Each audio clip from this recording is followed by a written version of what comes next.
நடிகை விசித்ரா வந்து தலைவர் ரஜினிகாந்த் அவர்களுடன் நடித்த அனுபவம் பற்றி ஒரு இன்டர்வியூவில் பேசியிருந்தாங்க. நம்ம வி4யூ மீடியாவில் தான் அந்த இன்டர்வியூ எடுக்கப்பட்டிருந்தது. நம்ம ரியாஸ் கே அகமது சார் தான் அந்த இன்டர்வியூ எடுத்தார். வீரா படத்தின் போது நடந்த ஒரு சம்பவம் பற்றி பேசியிருந்தாங்க. வீரா படத்தில் வந்து எக்கா எக்கா பெட்டிக்கடை எக்கா எக்கான்னு ஒரு பாட்டு வரும்ல, அந்த பாட்டுக்கு தலைவர் கூட விசித்ரா வந்து டான்ஸ் ஆடியிருப்பாங்க. அது மட்டும் இல்லாமல் இன்னும் ஒரு சில காட்சிகளும் கூட விசித்ராவை வச்சு எடுத்திருப்பாங்க போல். ஆனால் அந்த காட்சிகளை படத்தில் வந்து கட் பண்ணிட்டாங்களாம். அதுக்கு தலைவர் ரஜினிகாந்த் அவர்கள் விசித்ரா கிட்ட சாரி சொல்லியிருக்காங்க. சாரிம்மா, ஃபுட்டேஜை இதில் ஆட் பண்ண முடியல, ரொம்ப லென்த்தியாக இருக்குது, அதனால் கொஞ்சம் கட் பண்ணிட்டோம், சாரி அப்படின்னு தலைவர் வந்து விசித்ராட்ட சொல்லியிருக்காங்க. தலைவர் வந்து எவ்வளோ பெரிய சூப்பர் ஸ்டார், இவங்க வந்து அப்போ தான் சில படங்கள் நடிச்சிட்ருக்காங்க, இவங்கக்கிட்டே சாரி கேட்டிருக்காரு.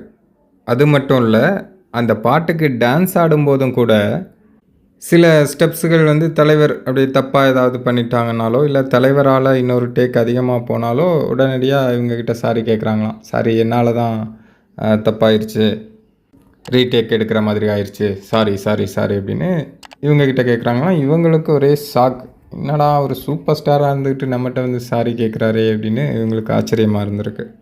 சாரிம்மா, அந்த ஒரு சீன் நம்ம கட் பண்ண வேண்டியதாக போயிடுச்சு, but will do something better அப்படின்னு சொன்னார்.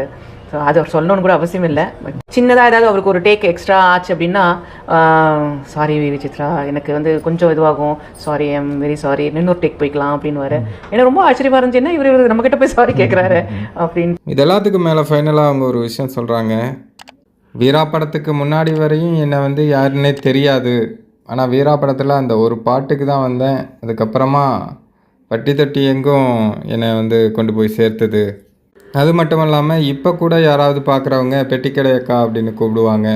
அந்த அளவுக்கு என்னை வந்து கொண்டு போய் சேர்த்த ஒரு பாடல்னால் அது தலைவர் கூட நடித்த அந்த பாட்டு தான் அப்படின்னு சொல்லி விசித்ரா பேசியிருப்பாங்க. வந்து ஒரு சின்ன பாட்டு தான், படங்கள் பண்ணி இருந்தால் கூட அந்த படத்தில் நடித்ததுக்கப்புறம் தான் பட்டி தொட்டிகள்லாம் வந்து விசித்ரான்ற நேம் வந்து தெரிய ஆரம்பிச்சது.